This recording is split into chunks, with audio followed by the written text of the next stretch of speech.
Do your negotiation skills help you, or do they stand in the way of your success? Do you get sweaty palms, shaky legs, and a knot in your stomach just by thinking of negotiating something? I have bad news. You are unlikely to escape negotiation if you want to progress in your career, in your business, and even in your personal life. But I also have good news. I'm about to share some tips that will make the process easier and make you a better negotiator. Let's go.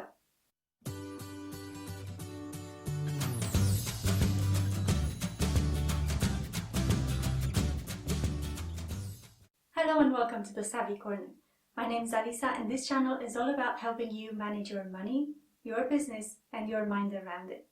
Today we are talking about negotiation, which is a discussion or a series of conversations aimed at reaching an agreement between two or more parties.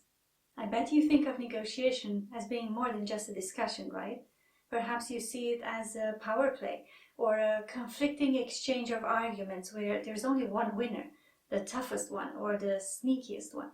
It doesn't have to be like that, and it is within your control to prevent it from becoming a show of power.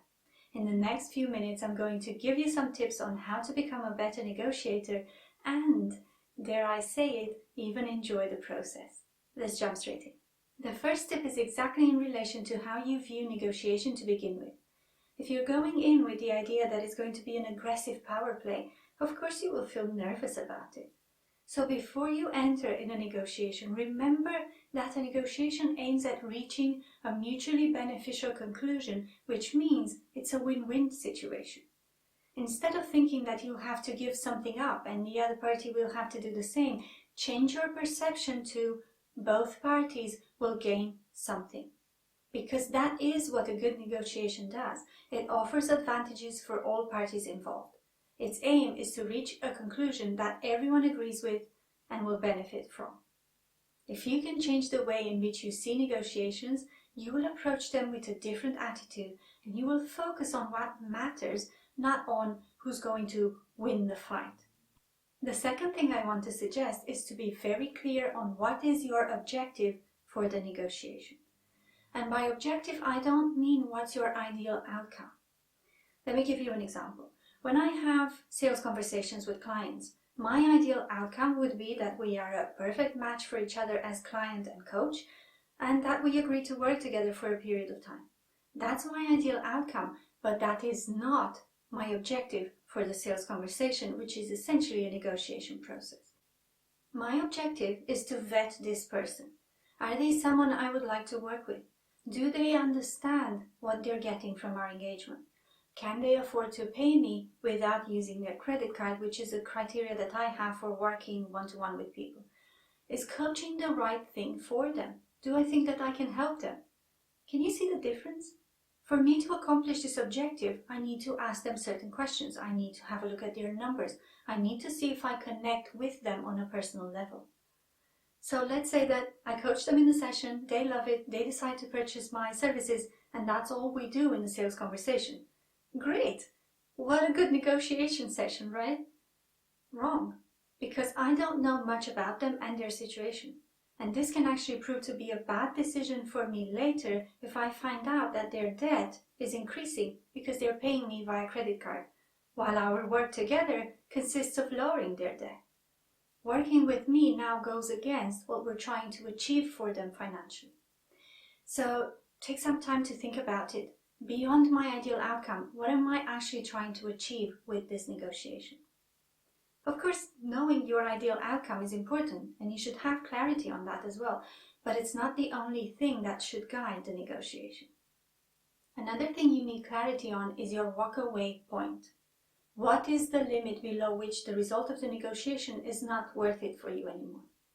If you're not clear on what this limit is, you'll be going into the negotiation half blind, because you won't know how to respond to the suggestions that the other party is making.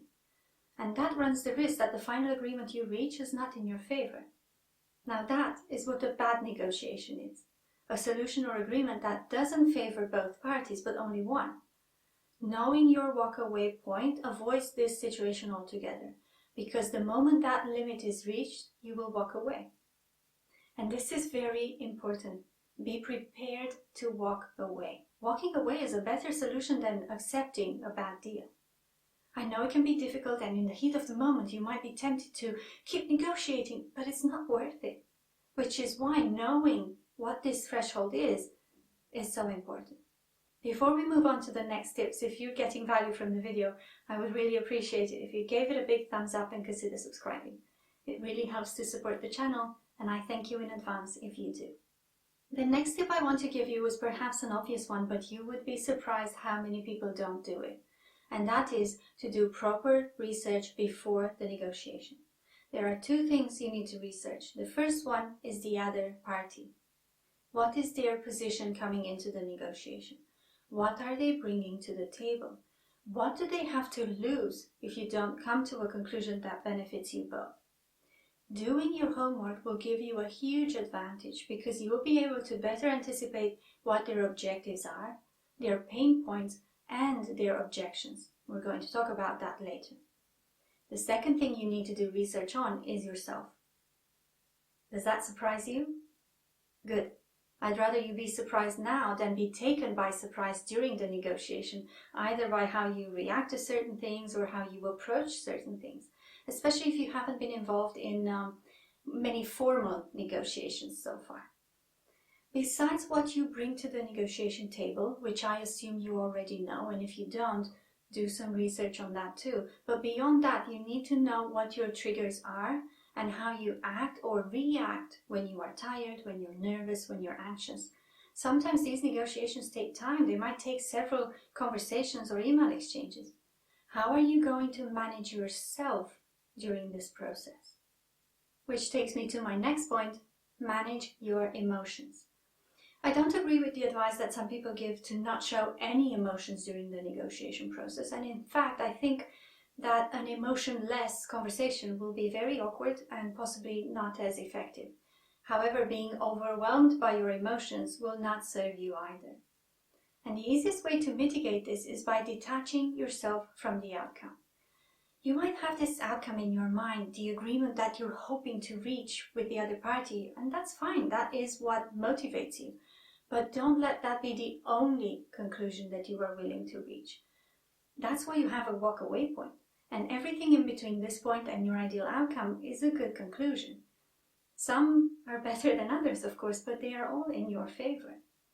Also, there might be an even better solution that you're not able to anticipate, but which might be on the table.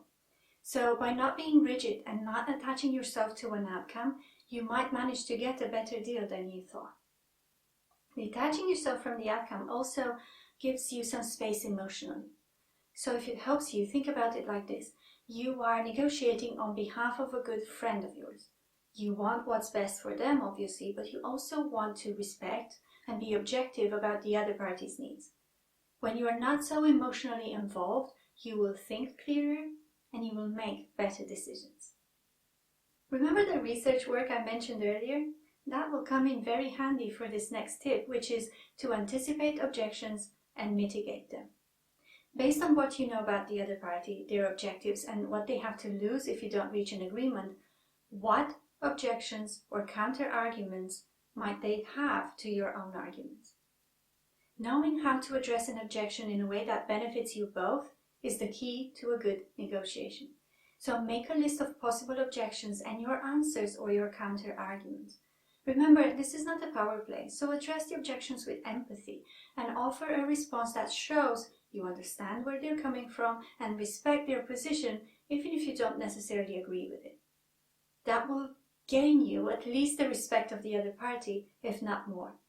Let's not forget about a very important aspect of any discussion, and that is the communication skills of all parties involved.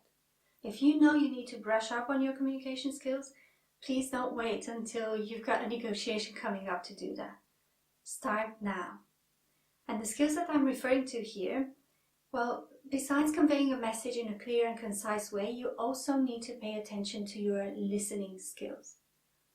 You need to not only hear what the other party is saying, but to truly understand what they mean by that and to be able to pick up on the things that are not being said. If you're a coach, that should be very easy for you to do, but if you're not, then it's worth practicing the art of listening with intention as often as you can. Your body language and the body language of the other party will also send signals that are part of how we communicate things. So rehearse the negotiation in the mirror or with a friend and record yourself. Is your body saying the same thing as your mouth? Also, what are you saying when you're being silent? You can know some amazing negotiation techniques, but if your mind is playing against you, then all your efforts will be jeopardized. So my next tip is to work on your mindset. I already mentioned this briefly at the beginning with regards to how you see negotiation. Now I want to talk about how you see yourself in the negotiation. I want you to remember the definition and to remember that both parties benefit and both parties bring something valuable to the table, and that includes you. You're not simply making some requests from the other party or taking something away from them, but you are meeting a need that they have. Also, notice that throughout this video, I never refer to the other party as the opponent, and I don't want you to think of them like that either. They are not your opponent. This is not a competition. You are two parties trying to reach a mutually beneficial agreement.